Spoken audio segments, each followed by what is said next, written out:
بتبتدي قصة الفيلم بعامل شاطر اسمه ليفون، وكل الناس في الموقع بتحبه جدا. حتى المديرين وصاحب الشركة بيحبه. وبيروح يطمن على بنته اللي قاعدة مع جدها من الأم. وللأسف جد بنته بيقابله مقابلة وحشة، وبيقول له عمرك ما بيكون جنب بنتك حتى لما بتحتاج لك، لكن أنا جنبها دايما. وبيخرج هو وبنته وبيأكلها كل اللي بتحبه، وبيدي لبنته صورة مع والدتها وهي صغيرة. وبيكون رافع قضية عشان ياخد بنته، لكن جد بنته بيكون مسبق وبيدعي انه مصاب بصدمة في دماغه، ولازم تخفيض الزيارة من ساعتين اسبوعيا لساعة واحدة كل اسبوعين. وهو بيقول انا كنت مصاب بسبب خدمتي العسكرية. والمحامي بيقول له الحل هو التفاوض لحل النزاع. وبيدخل لصاحب الشركة، وصاحب الشركة بيبلغه ان بنته جيني مفقودة. والراجل بيكون حزين جدا على بنته. وبيكمل ان يوم السبت قلقنا فبلغنا الشرطة، كانت عملت حفلة بيانو، ومراته بتقول كنا عازمين نص عيلتنا.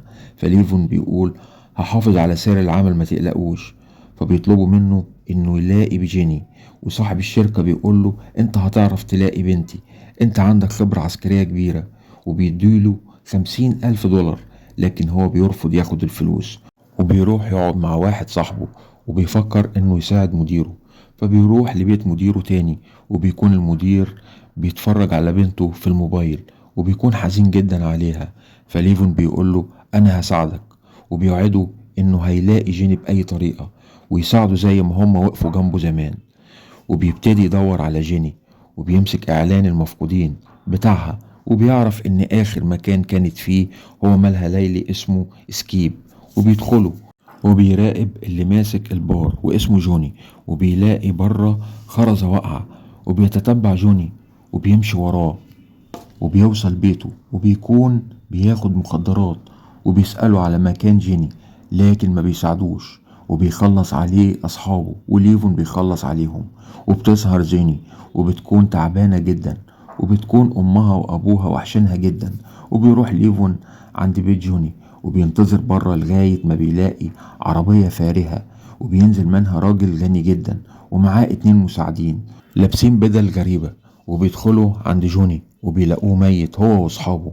وواحد من المساعدين بيقول تبادل اطلاق النار اكيد. فالزعيم بتاعهم بيضربه وبيقول غبي وفين فلوسي. وبتيجي عربية كبيرة للنظافة، وبينزل منها 2 معاهم برميل، وبيدخلوا ينظفوا. وكل ده ليفون قاعد بيراقب من السيارة كل اللي بيحصل. وبيمشي ورا سيارة العصابة لغاية ما بيوصلوا مكان رئيس العصابة. وليفون بيراقب من بعيد، وبيقدر يدخل جوه الفيلا لما يكون الدنيا هديت.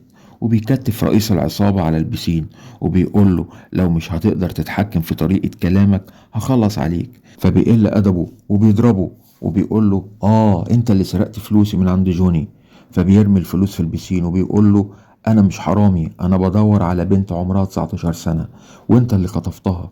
ورئيس العصابة بيقول له كل ده عشان بنت. فبيرد ليفون انه هيرجعها لأهلها. ورئيس العصابة بيشتمه، فليفون بيتنرفز وبيرميه في البسين. وبتيجي شركة النظافة بتشيل جثة رئيس العصابة من البسين. وبيجي أخو رئيس العصابة وبيكون غضبان جدا على موت أخوه، وبيكون أعنف من أخوه بكتير. وبيظهر ملثم مع جيني، وبتقول أبويا جو وأمي هي كارلا. وبتقوله انتوا خطفتوا بنت غلط. وبيرد عليها إن ده هو الصح، وبيقول لها كلي اكلك واسكتي خالص. وبيتصل ليفون بواحد صاحبه في اداره مكافحه المخدرات، وبيقول له بدور على حد اسمه ديمي. وبيقول له ده زعيم مافيا كبير وخطير جدا. وصاحبه بيقول له ممكن تروح مالها ليلي اسمه هايتس، بيبيع مخدرات للروس. فبيتحرك بالليل المالها الليلي، وبيدخله وبيطلب مشروب، وبيكون حد بيراقبه بالكاميرات، وبيكونوا مش عارفينه. وبيدخل ليفون لصاحب الملهى بطريقته، وصاحب المكان بيسأله ويقول له عايز ايه مننا.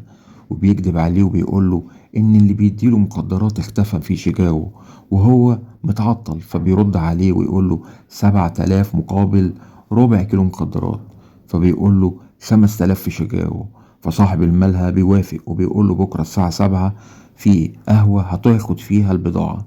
ففعلا بيروح القهوة، وبيلاقي واحدة وراجل بيديهم الفلوس، وبيقولوا هيجيلك تليفون من رئيسنا يقولك فين البضاعة. فبيقول لهم ليفون انتوا عارفين لو ما اخدتش البضاعة هعمل فيكوا ايه. وهو ماشي بالعربية بيجيله تليفون فعلا من صاحب الملهى الليلي، وبيقول له البضاعة في عربيتك، فبيرميها في البحيرة. والعصابة بياخدوا جيني في شنطة العربية لطبيب أعضاء بشرية، وبيديهم فلوس كتير. والبنت بتهجم على الطبيب وبتجرحه في وشه وبتجري. وبيتصل صاحب الملهى الليلي بليفون وبيسأله عجب الناس المخدرات بتاعتي؟ فبيقول له طبعا. فبيقول له لو عايز تاني البس بدلة شيك وهتقابل شخص تاني اسمه دوتش. وفعلا بيلبس بدلة وبيروح عشان يقابل دوتش دوت. وبيقول له دوتش اقفل تليفونك الأول. وبيقول له لو عجبك المخدرات بتاعتنا هتلم فلوس كتير جدا.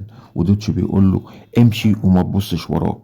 وبيروح عند الملهى الليلي، والبنت اللي بتراقب الكاميرات بتشوفه وبتبلغ رئيسها. فالعصابة بتهجم عليه وبياخدوا في عربيتهم وبيتغلب عليهم، والعربية بتتقلب. وأخو رئيس العصابة اللي هو ديمي بيكون حزين عشان الشابين اللي كانوا مساعدين أخوه ماتوا على إيد ليفون. ورئيس العصابة ديمي بيكون في اجتماع وبيقول إن الشيطان قتل منهم عدوين.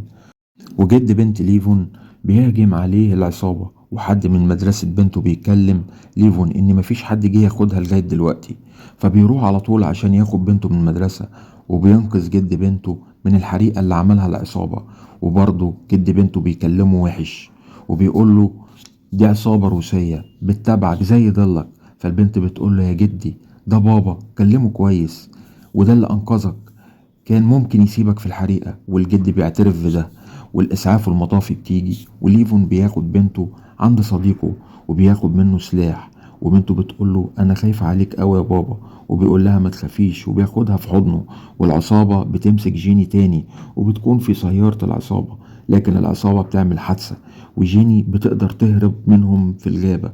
والعصابة بتجري وراها وبتقابل سيارة شرطة وبتركب معاهم، لكن للأسف سيارة الشرطة بترجعها تاني للعصابة. وبيتصل طبيب الأعضاء البشرية اللي جيني عورته في وشه وبيكلم العصابة بيسألهم على جيني، فبيقولوا له إنها معاهم. ودوتش بيكون بياخد مخدرات، وبيقدر ليفون يوصل لدوتش ويضربه ويقول له أنا عايز العنوان اللي فيه جيني. فبياخده معاه لغاية ما بيوصل الغابة اللي فيها جيني. وليفون بيخلص على دوتش، وليفون بيبص في سلاحه على العصابة وبيخلص على 2 من العصابة. والبنت بتاعة العصابة بتقول للطبيب لازم نمشي دلوقتي حالا يا إما مش هنمشي خالص. بعد كده بيتحرك الطبيب معاها وبيروح للمكان اللي فيه جيني، وبتكون متكتفة وبيمسك مشرط. لكن ليفون بيحدف قنبلة صغيرة على جزء من العصابة، فبيحس الدكتور وبيخاف هو واللي معاه. وبيجي جميع أعضاء العصابة قدام البيت اللي هو فيه جيني وفيه ليفون، وبيقول صاحب الملهى الليلي لازم نخلص على السافل دوت. وبيقدر يتغلب على العصابة بالكامل بحرق المكان بالكامل، بعد ما بياخد جيني وبياخدها وراه على الموتوسيكل. ورئيس المافيا كلها بيتصل بديمي ويقول له سيبه يمشي يا إما هنقتلك. وساعتها بيبكي بحرقة عشان ما جابش حق أخوه. لو عجبكم الفيلم برجاء الضغط على لايك والاشتراك في القناة، وسلام.